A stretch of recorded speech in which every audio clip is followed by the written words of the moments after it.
और textile sector के लिए कपास के इंपोर्ट पर भारत की निर्भरता भी कम होगी।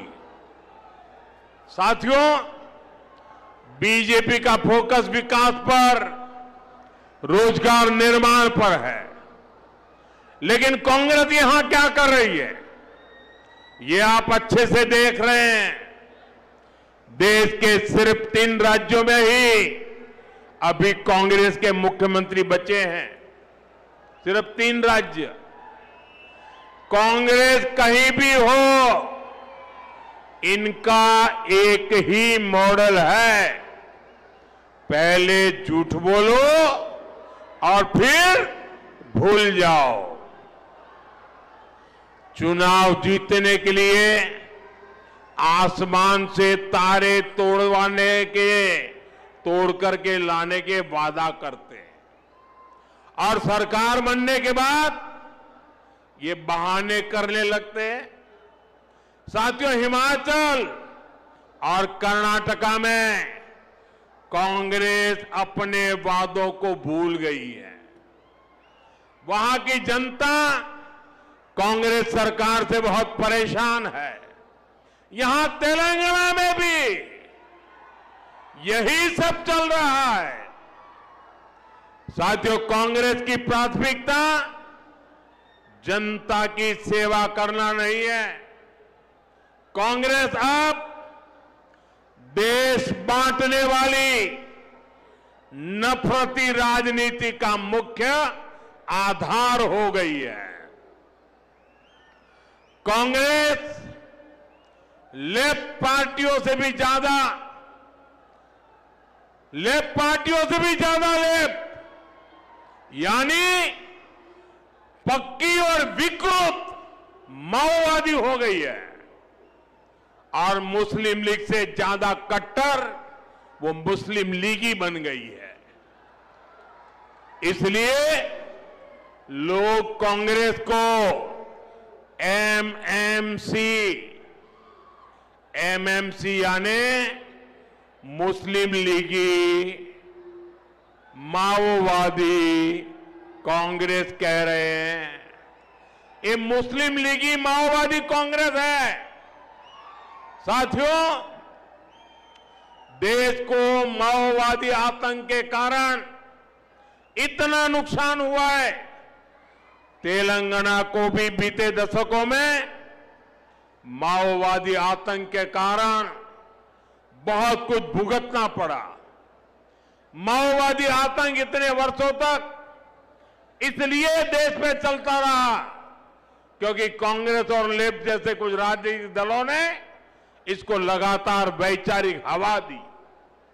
लेकिन दुर्भाग्य देखिए, आज जब माओवादी आतंक अपनी अंतिम सांसें गिन रहा है, तब भी ये लोग माओवाद को, नक्सलवाद को बचाने में लगे हैं। बीते 11-12 सालों में कांग्रेस के शाही परिवार ने लगातार कोशिश की है कि माओवादी आतंक के खिलाफ एक्शन न हो। साथियों, मैं जानता हूं कि तेलंगाना की जो पुलिस है उसको अगर खुली छूट मिलती तो मुझे पक्का विश्वास है ये पुलिस अपनी ताकत से केंद्र की नीतियों के साथ कदम मिलाकर अगर वो चलती तो बहुत पहले ही माओवादी आतंक का खात्मा हो चुका होता। लेकिन इन लोगों ने साथ नहीं दिया, इसलिए देश को माओवादी आतंक को पूरी तरह कुचलने में इतना वक्त लग गया। साथियों, बीजेपी एनडीए के प्रयासों से अब तेलंगाना माओवादी आतंक से मुक्त हो रहा है और इसलिए तेलंगाना में बीजेपी की सरकार बननी और भी जरूरी हो गई है। बीजेपी की सरकार यहां नई सोच, नए विजन और नए कमिटमेंट के साथ सरकार चलाएगी, जिसका लक्ष्य होगा विकसित तेलंगाना। साथियों, आज भारत तेजी से विकसित होने के लक्ष्य की तरफ आगे बढ़ रहा है, लेकिन इस समय भारत कई विराट चुनौतियों का मुकाबला भी कर रहा है। साथियों, कोरोना काल के दौरान ही दुनिया सप्लाई चेन के बहुत बड़े संकट से गिर गई थी। कोविड के बाद यूक्रेन में युद्ध शुरू हो गया, उसने दुनिया की परेशानियां और बढ़ा दी। फूड, फ्यूल, फर्टिलाइजर, इन तीनों चीजों पर गंभीर प्रभाव पड़ा। बीते 5-6 वर्षों में इस संकट से निपटने के लिए हमारी सरकार निरंतर प्रयास कर रही है। आपको याद होगा, उस समय और आज भी फर्टिलाइजर की एक बोरी दुनिया में 3-3 हजार रुपये में बिक रही थी। एक बोरी का 3,000 रुपया। कितना? आप बताएंगे एक बोरी का कितना? आंकड़ा नहीं, बोलिए मुंह से। 3,000 रुपया एक बोरी का। कितना? एक बोरी का कितना? एक बोरी का कितना? और भारत के किसानों को वही खाद की बोरी 300 से भी कम रुपये में दी जा रही है। 3,000 के सामने 300 रुपये में। सप्लाई चेन की इन मुश्किलों के बीच पिछले 2 महीने से हमारे पड़ोस में ही इतना बड़ा युद्ध चल रहा है। इसका असर पूरी दुनिया पर पड़ा है और भारत पर तो और भी गंभीर असर हुआ है। साथियों, भारत के पास बड़े बड़े तेल के कुएं नहीं है। हमें अपनी जरूरत का पेट्रोल, डीजल, गैस, ये सब बहुत बड़ी मात्रा में दुनिया के दूसरे देशों से, बाहर से मंगाना पड़ता है। युद्ध की वजह से पूरी दुनिया में पेट्रोल, डीजल, गैस और फर्टिलाइजर के दाम बहुत अधिक बढ़ चुके हैं, आसमान को भी पार कर गए हैं। अड़ोस पड़ोस में देशों में क्या हाल है वो तो अखबारों में आता है। भारत सरकार इस युद्ध के पिछले 2 महीनों से देशवासियों को इस संकट से बचाने के लिए लगातार प्रयास कर रही है। नागरिकों पर बोझ न पड़े, इसके लिए सरकार सारा बोझ सरकार खुद अपने कंधे पर उठा रही है। लेकिन साथियों, जब सप्लाई चेन पर संकट लगातार बना रहे तो हम कितने भी उपाय कर लें, मुश्किलें बढ़ती ही जाती है। इसलिए अब देश को सर्वोपरि रखते हुए, मां भारती को सर्वोपरि रखते हुए हमें एकजुट होकर के लड़ना होगा। हमें याद रखना है, देश के लिए मरना ही सिर्फ देशभक्ति नहीं होती है।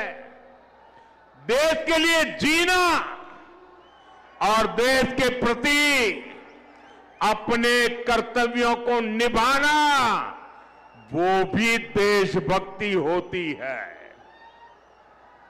इसलिए वैश्विक संकट के इस समय में हमें कर्तव्यों को सर्वोपरि रखते हुए कुछ संकल्प लेने होंगे और उन संकल्पों को पूरे समर्पण भाव से पूरा करना होगा।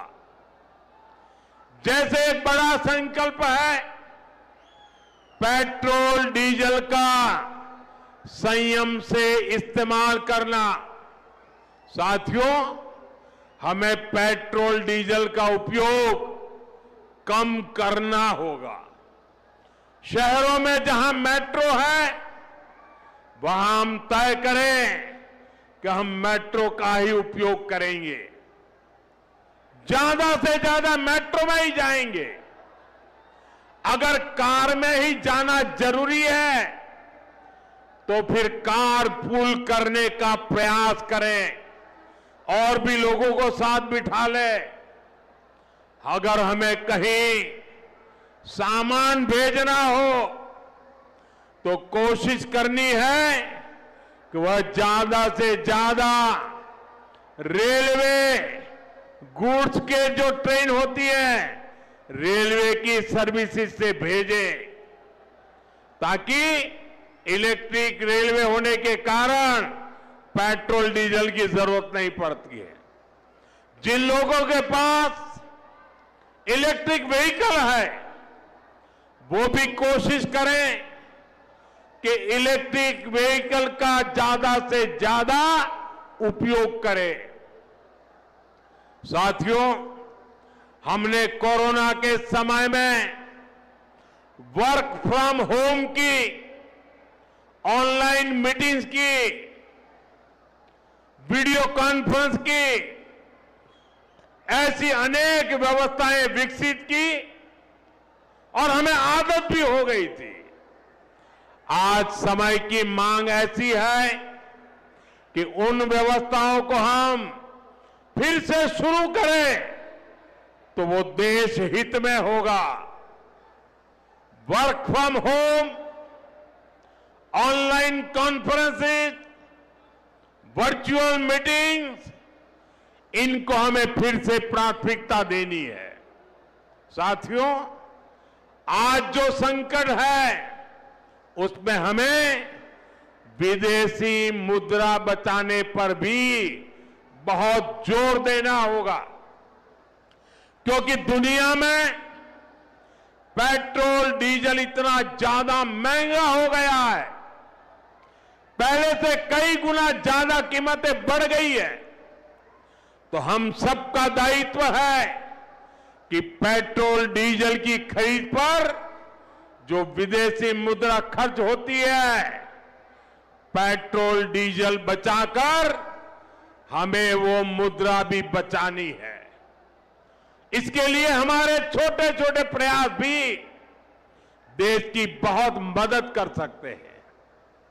जैसे आजकल जो विदेशों में शादियों का, विदेशों में घूमने का, विदेशों में वैकेशन पर जाने का मिडिल क्लास में कल्चर बढ़ता जा रहा है।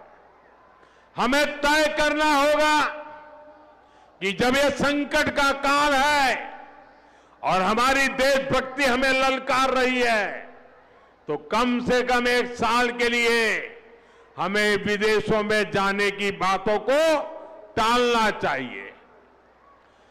भारत में बहुत सारी जगह है, वहां हम जा सकते हैं। बहुत कुछ भारत में किया जा सकता है। इस बेटी को नीचे बिठाइए, उसे थक जाएगी। उस बेटी को बिठाइए। वो थैंक यू बेटा, थैंक यू। बैठिए, आप नीचे बैठिए। मैंने देख लिया बेटा,